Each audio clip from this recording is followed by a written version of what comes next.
We are at crisis levels. And a new report says minimum wage earners are being priced out of the market in pretty much every province. For ordinary, hard-working Canadians who are doing everything it takes to make ends meet, there's a grim reality taking hold.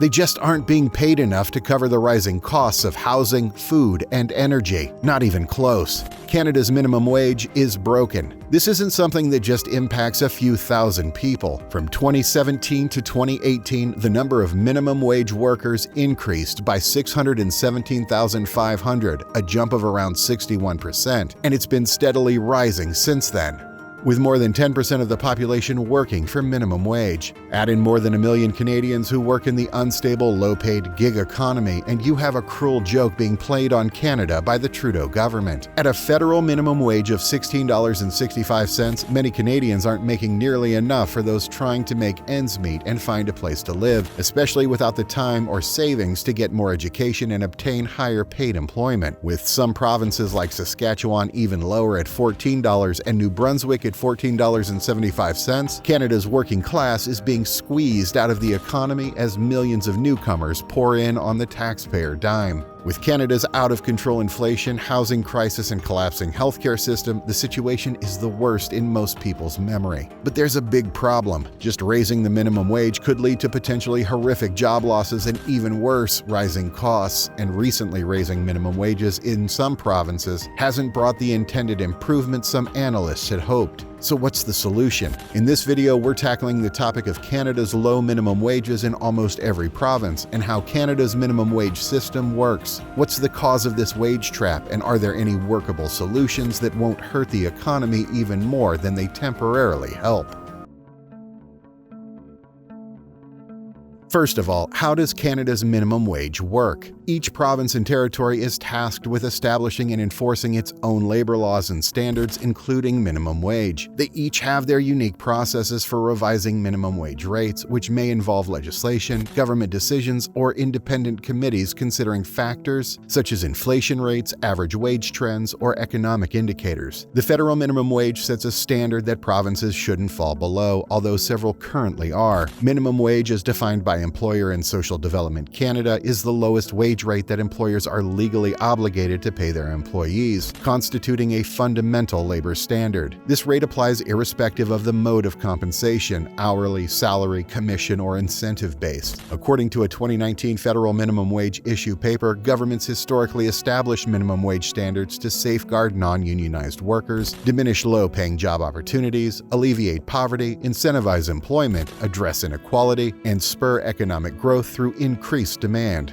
The first minimum wage rates in Canada were instituted in the early 20th century, primarily targeting women and children. Legislation mandating compulsory school attendance and curtailing child labor collaborated in limiting child labor across the nation from the 1870s onwards. By 1929, most provinces had banned children under 14 from working in mining and factories. Minimum wage legislation was enacted in Manitoba and British Columbia in 1918, followed by Ontario, Nova Scotia, and Saskatchewan 2 years later. Prince Edward Island was the final province to enact minimum wage legislation, doing so in 1960. In the spring of 2022, the federal minimum wage became tied to inflation, marking a significant shift. Since then, it has undergone automatic yearly adjustments based on the Consumer Price Index's average annual increase. To keep pace with inflation and rising costs, 6 provinces boosted the minimum wage in October of last year. This move was lauded by advocates as a means to alleviate the strain of soaring housing costs and expensive food bills. However, critics contended that these increments fell short of keeping pace with inflation or sufficiently aiding lower-income workers in meeting their needs. Organizations like the Canadian Federation of Independent Business also expressed concerns that such wage hikes could burden small businesses, potentially leading to staff cuts or price hikes. On April 1 of this year, the federal minimum wage will be revised again to align with inflation, given that the Consumer Price Index, or CPI, increased by an average of 3.9% last year. The federal minimum wage, currently set at $16.65 per hour as of April 1, 2023, serves as the baseline for employee compensation. taxation. If a province or territory sets a minimum wage higher than the federal rate, for example British Columbia at $16.75 or Yukon at $16.77, employers are required to adhere to the higher minimum wage. If it is lower, employees who are not in a federal industry are out of luck. The federal minimum wage applies solely to employees in federally regulated industries such as banking, postal services, air transportation, and telecommunications. Most other workers are subject to provincial minimum wage laws, although there are exceptions such as certain employment categories in Ontario. The truth about minimum wage is that it all starts with simple math. Canadians making minimum wage can barely afford a place to live, and in some cases are couch surfing or literally living on the streets. Take the case of Silvana or Ilana, a resident of Toronto who earns minimum wage. She describes her struggle to cover expenses for herself and her 2-year-old son. With rent consuming a significant portion of her income, just over $1,700 per month, she often finds herself juggling bills, relying on support from family and friends to make ends meet. Or Ilana, 23, admits that the stress has taken a toll on her health, nearly leading her to hospitalization. Although minimum wages have seen some increase compared to 2018 data, they haven't kept pace with rising rental rates. Workers are spending an excessive portion of their income on rent, raising the risk of homelessness for those earning minimum wage. The affordability crisis extends beyond urban centers, with the rental wage surpassing minimum wages in most major cities nationwide. Even in comparatively more affordable regions like Quebec,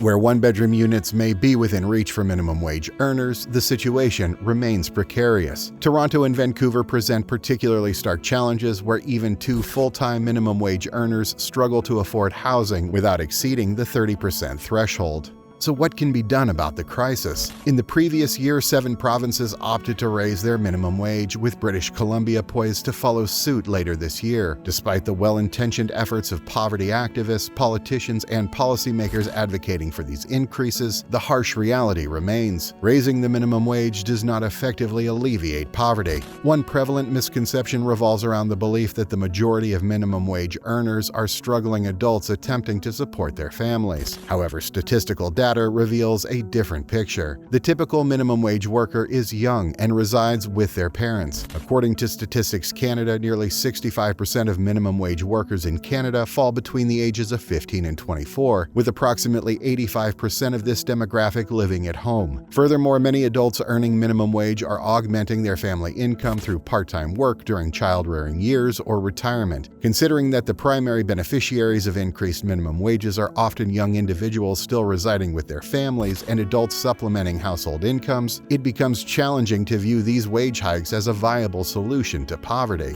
Furthermore, one of the most significant drawbacks of minimum wage increases is their propensity to result in job losses. Such hikes inflate labor costs for employers, leading them to reduce their workforce or cut down on employee hours. Extensive academic research corroborates this phenomenon. A 10% hike in the minimum wage could potentially decrease employment by an average of 3 to 6% among young workers aged 15 to 24. Those most directly affected, earning wages between the current minimum wage and the proposed higher wage, may experience more severe consequences, with employment losses of up to 20%. The loss of job opportunities for young people is particularly disheartening, given that entry-level positions, typically offering minimum wage, serve as stepping stones to better-paying employment opportunities. These roles allow workers to develop skills and gain experience, ultimately leading to higher productivity and wages. Research indicates that within a year, over 60% of minimum wage workers observe wage increases averaging around 20%. After 2 years, this figure rises to over 80%. Moreover, even those fortunate enough to retain their jobs post-minimum wage hike are unlikely to reap significant benefits. Employers often offset increased wage expenses by reducing other benefits and cutting back on the job training. Furthermore, when minimum wage goes up significantly, firms have 2 main options to remain profitable. They fire employees, or they raise prices on their products and services, or both. The spillover effects of a big minimum wage raise are significant. Raising the minimum wage results in wages and salaries increasing across the board, thereby substantially increasing operating expenses for companies that then increase the prices of products and services to cover their increased labor costs and still make a similar profit to what they did before the raise. This shows the vicious cycle of raising the minimum wage too much and shows how it is not the real solution to the underlying economic problem. As a final note, it's important to observe the growth of the gig economy and how many Canadians no longer work in the regular workforce at all. A recent report from Statistics Canada reveals that nearly 1 million Canadians have turned to the gig economy as their primary source of income. Gig work is defined as a form of employment characterized by short-term jobs or tasks, which do not guarantee steady work and require specific actions from workers to stay employed. In the fourth quarter of 2022, approximately 871,000 Canadians stated that gig work constituted the majority of their income, while an additional 1.5 million reported engaging in freelance work and short-term gigs throughout the year. The rise in gig workers can be attributed to various factors, including regulatory barriers that make certain jobs harder to access. Gabrielle Guiguer, a policy analyst for the Montreal Economic Institute, highlighted the impact of regulatory hurdles on job accessibility. Additionally, the influx of immigrants to Canada has contributed to the growth of the gig sector. Digital service platforms like Uber, Lyft, and DoorDash experienced a 46% increase in their workforce in 2023, with 60% of the additional 165,000 workers being newcomers to Canada. Ontario labor laws categorize gig workers as independent contractors rather than employees, depriving them of benefits, minimum wage, and unemployment insurance. Statistics Canada reported that in 2022, 588,000 self-employed gig workers associated with digital platforms could not access the full benefits typically available to self-employed individuals. The proportion of Canada's gig workforce has steadily increased over the years, rising from 5.5% in 2005 to 10% in 2020. The Bank of Canada is closely monitoring wage growth as a pivotal indicator in deciding the optimal timing for interest rate adjustments. Initial signals hint at an impending slowdown in wage increases. Currently, wages remain elevated and haven't shown signs of decelerating to a degree that would assure policymakers of a sustained decline in inflation. However, there are indications that the era of substantial compensation hikes may be drawing to a close. Wages have been stagnant relative to productivity for decades. Now they're stagnant relative to everything else too, such as inflation and cost of living. Canada's economy is being flushed down the toilet, but the minimum wage crisis isn't the real problem. It's just a symptom of the problem. That problem is economic mismanagement and incompetence at large scale at the federal and provincial level. Increasing the minimum wage by a few dollars more is only virtue signaling and isn't a real fix to the rising cost of living in Canada. If you like this video and want to learn more about what's really going on in Canada, check out this video here. And if this video brought value to you today, please consider liking, subscribing, and sharing the video. Thanks for watching.